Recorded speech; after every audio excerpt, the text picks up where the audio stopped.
वजीर आला पंजाब सरदार उस्मान बुज़दार ने कहा कि पूरी कौम जानती है कि अपोजिशन वाले पायदार मुआशी तरक्की पर क्यों वावेला कर रहे हैं। ऐवान वजीर आला से जारी बयान में सरदार उस्मान बुज़दार ने कहा कि जब मईशत माजी की गलत पॉलिसियों के बाइस सुस्त रवि का शिकार थी, तब इस टोले की ज़बानों पर ताले लगे हुए थे।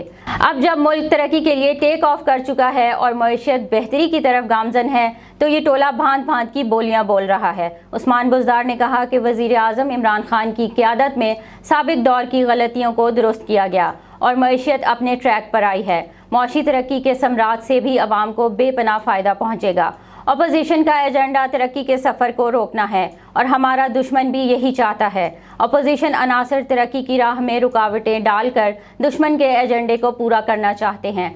उस्मान बुज़दार ने कहा कि हुकूमत की मुआशी कारकर्दगी पर अपोजिशन की सियासत चमकाने की कोशिश बुरी तरह नाकाम रही है। तरक्की के सफ़र में किसी को हायल नहीं होने देंगे।